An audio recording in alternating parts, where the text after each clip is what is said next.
Hello, welcome to Tej education.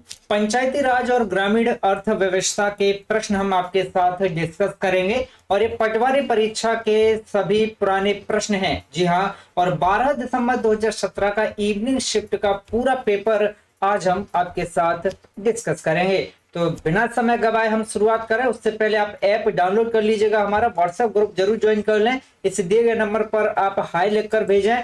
सबसे पहला प्रश्न है इस पेपर का कि मध्य प्रदेश में भाई कितने कृषि जलवायु क्षेत्र है। बहुत प्यारा प्रश्न बनता है, तो आप हमेशा याद रखना भाई कि मध्य प्रदेश में कुल कृषि जलवायु क्षेत्रों की जो संख्या है भाई वो कितनी है भाई, वो 11 है। कितनी है भाई, 11। मध्य प्रदेश में कुल 11 कृषि जलवायु क्षेत्र, ये आप हमेशा याद रखना। ठीक है भाई, आगे बढ़ते हैं। अगला प्रश्न बनता है कि बैंक सखी, जी हाँ, बैंक सखी सामान्य रूप से क्या है। बैंक सखी भाई एक SHG अर्थात सेल्फ हेल्प ग्रुप जो होता है, SHG का अर्थ होता है भाई self self help self helping group. ठीक है, self helping group SHG।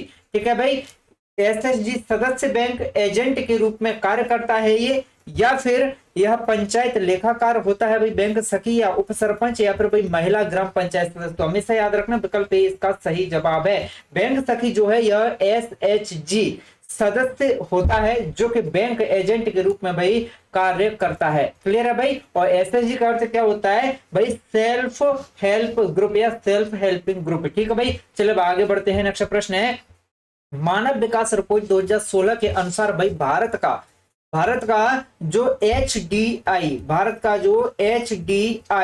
Rank है भाई वो कितना है। बहुत प्यारा प्रश्न बन जाता है। देखिए HDI का अर्थ क्या होता है, ह्यूमन डेवलपमेंट इंडेक्स। ठीक है भाई, DEVLOPMENT, ह्यूमन डेवलपमेंट इंडेक्स। ठीक है भाई, ह्यूमन डेवलपमेंट इंडेक्स बोले तो भाई HDI रैंक कितना है भाई भारत का। तो आप हमेशा याद रखना 2016 में था भाई कितना, 131वां। लेकिन बात करें वर्ष 2022 की, जी हाँ, और ये रिपोर्ट 2 सितंबर में आई, वर्ष 2022 8 सितंबर 2022 की रिपोर्ट आई। वर्ष 2022 में जो रैंक है ना भारत की, वो है भाई 132वां। ठीक है, तो HDI रैंक कितना है, 132वां। कितने देशों में से भाई, 191 देशों में। ठीक है, 191 देशों में कितना भाई, 132वां रैंक है भारत का HDI रैंक। ठीक है भाई, ह्यूमन डेवलपमेंट इंडेक्स में कितना रैंक है, 132। वर्ष 2022 की मैं बात कर रहा हूं, सितंबर माह में ये रिपोर्ट आई। प्रश्न है कि निम्नलिखित में से भाई कौन मनरेगा के प्राथमिक उद्देश्यों में से एक है। बहुत ही प्यारा प्रश्न बनता है, तो हमेशा याद रखना मनरेगा के प्राथमिक उद्देश्यों की अगर बात की जाए भाई, तो मनरेगा का प्राथमिक उद्देश्य है अकुशल मजदूरों को गारंटीकृत मजदूरी रोजगार प्रदान करके उनकी पुरानी गरीबी का परिचय करना। ठीक है भाई, विकल्प ए इसका सही जवाब है। नेक्स्ट प्रश्न है कि स्वच्छता कार्य भाई निम्न में से किसके अंतर्गत आता है। भाई स्वच्छता का जो कार्य है वो राज्य सरकार के अंतर्गत आता है, या ग्राम पंचायत के, या जिला पंचायत के, या जनपद पंचायत। तो आप हमेशा याद रखना स्वच्छता कार्य जो है भाई ये किसके भाई, ग्राम पंचायत के अंतर्गत आता है। आपको पता होना चाहिए कि जो स्वच्छता अभियान है भाई, स्वच्छता अभियान ये कब शुरू किया गया। तो आप हमेशा याद रखना स्वच्छता अभियान जो है भाई भारत में 2 अक्टूबर 2015 2 अक्टूबर 2015 से भाई शुरू किया गया। ठीक है भाई, कब से, 2 अक्टूबर 2015 से भाई, गांधी जयंती के दिन से 2015 में स्वच्छता अभियान भाई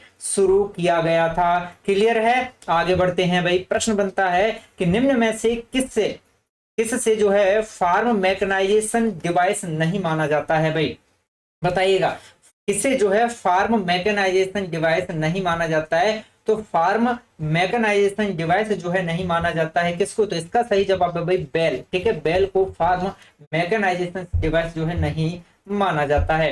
ठीक है भाई, यह एक कृषि मशीनीकरण जो है क्या है भाई, ये क्या है बताइए, ये क्या है, क्या ये मशीन है भाई, बैल नहीं है ना। तो बस चलिए आगे बढ़ते हैं। प्रश्न है, Madhya Pradesh minor forest producer federation के द्वारा विपणन के उत्पादों के ब्रांड का नाम जो है क्या है। जिसका सही जवाब है विकल्प सी, विंध्य हर्बल्स। क्या है भाई, विंध्य हर्बल्स जो है इन ब्रांडों का नाम है भाई। ठीक है, उत्पाद का जो ब्रांड है भाई इनका क्या नाम रखा गया है, जो है Madhya Pradesh minor forest producer federation के द्वारा। तो इन उत्पादों का जो ब्रांड नाम है भाई, वो ब्रांड नाम क्या रखा है, विंध्य हर्बल। प्रश्न है कि संपूर्ण ग्रामीण रोजगार योजना, संपूर्ण ग्रामीण रोजगार योजना का आरंभ भाई कब किया गया? तो हमेशा याद रखना, संपूर्ण ग्रामीण रोजगार योजना का जो आरंभ है भाई वो वर्ष 2001 में किया गया। कब किया गया भाई? वर्ष 2001 में। और ये 1 सितंबर 2001 को किया गया। कब भाई? 1 सितंबर 2001 को भाई संपूर्ण ग्रामीण रोजगार योजना का आरंभ किया गया था। प्रश्न बनता है NMIT के लिए प्रयुक्त भाई क्या होता है? बताए, बहुत अच्छा प्रश्न। तो आप हमेशा याद रखना है NMIT अर्थात national mission on agriculture extension and technology. ठीक है भाई, मैं यहां पर लिखे देता हूं NM क्या है भाई? NMAET। ठीक है, आगे बढ़ते हैं। चलिए, प्रश्न है, अगला प्रश्न आपकी स्क्रीन पर और देखिएगा। चलिए, प्रश्न है भाई कि आम आदमी बीमा योजना को, जी हाँ, आम आदमी बीमा योजना को भाई सामाजिक सुरक्षा प्रदान करती है कौन? तो आप हमेशा याद रखना, आम आदमी बीमा योजना जो है, ये जो आम आदमी बीमा योजना है भाई, ये किसे सामाजिक सुरक्षा प्रदान करते हैं? तो आप हमेशा याद रखना भाई, यह 48 पहचान वाले व्यवसायिक और पेशेवर समूह ग्रामीण भूमिहीन परिवारों को जो है सामाजिक सुरक्षा प्रदान करती है भाई। कौन सी योजना? आम आदमी बीमा योजना। ठीक है भाई, कौन सी? आम आदमी बीमा योजना।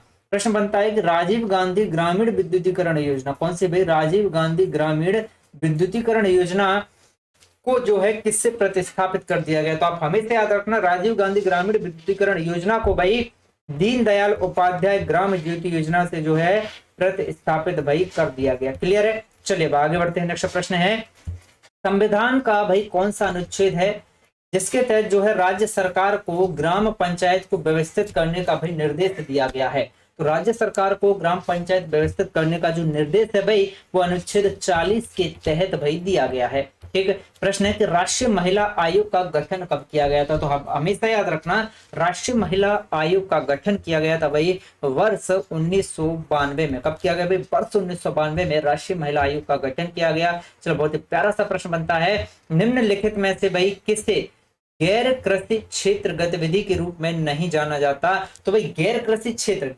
क्षेत्र भाई डेयरी उद्योग नहीं है। डेयरी उद्योग तो क्या है भाई? कृषि क्षेत्र में ही आता है। ठीक है, तो ये गैर कृषि क्षेत्र नहीं। गैर कृषि क्षेत्र तो भाई हैंडलूम है, वर्कशॉप की मरम्मत है, छोटा सड़क परिवहन, ये सभी गैर कृषि क्षेत्र की गतिविधियां हैं। ठीक है भाई, प्रश्न बनता है मध्य प्रदेश की भाई मुख्यमंत्री खेती तीर्थ योजना, मध्य प्रदेश की जो मुख्यमंत्री खेत तीर्थ योजना है भाई, इस मुख्यमंत्री खेत तीर्थ योजना, खेतों का तीर्थ भाई, खेतों का तीर्थ योजना का उद्देश्य क्या है? तो आप हमेशा याद रखना, खेतों को तीर्थ बनाने का जो योजना है ना भाई, इसका उद्देश्य क्या भाई? किसानों को आधुनिक कृषि केंद्रों पर भाई विशेषज्ञों के पास भेजना। ठीक है, जिससे क्या खेत तीर्थ बन जाए, अच्छी अच्छी फसल हो। ठीक है भाई, जब आप विशेषज्ञों के पास जाओगे, आधुनिक कृषि केंद्रों पर जाओगे तो सलाह मशवरा लेगा किसान विशेषज्ञों से, और क्या है भाई, खेतों में अच्छी फसल होगी तो वही जो क्या है भाई किसानों के लिए तीर्थ है। ठीक है, तो खेतों को तीर्थ बना डाला, तो ऐसे आप याद रखना। ठीक है, कभी गलत नहीं करोगे। प्रश्न है कि 2015 में एक ICAR अध्ययन रिपोर्ट के मुताबिक भाई फलों किसकी भाई फल और सब्जियों की फसल हानि के बाद फसल का घाटा कितने होने का अनुमान? हाँ भाई, ठीक है, तो इसका सही जवाब है 4.58 से 15.88%। ठीक है, 2015 की बात तक। प्रश्न है निम्नलिखित में से क्या ग्राम पंचायत सचिव का भाई कार्य नहीं है? बताइए। तो आप हमेशा याद रखना भाई, ग्राम पंचायत सचिव का कार्य नहीं है भाई क्या? तो इसका सही जवाब है क्या है? तो ग्राम पंचायत सचिव का कार्य नहीं है भाई ग्राम सभा की सभा बैठकों की अध्यक्षता करना। ठीक है भाई, अब आप कमेंट करके बताइएगा भाई, तो उसका जो है ग्राम पंचायत का जो मुख्य कार्य है भाई वो क्या है? ठीक है, अब आप कमेंट करके मुझे जल्दी से बताइएगा। चलिए अब आगे बढ़ते हैं भाई, अगला प्रश्न क्या है? देखिए, अगला प्रश्न है 2000 से अधिक आबादी वाले गांव की वित्तीय समावेश के कार्यक्रम का आपको नाम बताना है। तो इसका नाम है भाई स्वाभिमान। क्या है भाई? स्वाभिमान। अगला प्रश्न है कि ATMA का मुख्य कार्य क्या है भाई? आत्मा। इसका मुख्य कार्य क्या है? तो आप हमेशा याद रखना, आत्मा प्रबंधन समिति इसका मुख्य कार्य है भाई क्या? तो इसका सही जवाब है भाई प्रौद्योगिकी का प्रसार करना। क्या भाई? प्रौद्योगिकी का प्रसार करना ही इसका मुख्य उद्देश्य है। प्रश्न है भाई मनरेगा के अंतर्गत पंचायतों में आयोजित किए जाने वाले ग्राम रोजगार दिवस, ग्राम रोजगार दिवस का भाई क्या उद्देश्य होता है, तो आप हमेशा याद रखना, ग्राम रोजगार का उद्देश्य होता है भाई नौकरी की मांग और शिकायत निवारण दर्ज करना। ठीक है भाई, क्या है, नौकरी की मांग और शिकायत निवारण दर्ज करना ही ग्राम रोजगार दिवस का जो है उद्देश्य होता है। तो इसी तरह से आपको पटवारी परीक्षा के पूरे प्रीवियस ईयर के पेपर कराए जाएंगे। ठीक है, तो आप प्लेलिस्ट में जाकर सभी वीडियो जरूर देखें, और पटवारी परीक्षा के लिए नोट्स भाई हम उपलब्ध करा रहे हैं, सभी किताबों का नोट्स, सभी किताबों का निचोड़ नोट्स आपको मिल जाएगा, जो कि हाथ से बने हुए नोट्स आप प्राप्त कर सकते हैं एप्लीकेशन पर। किसी प्रकार की सहायता के लिए आप दिए गए नंबर पर भाई कॉल करके पूछ सकते हैं।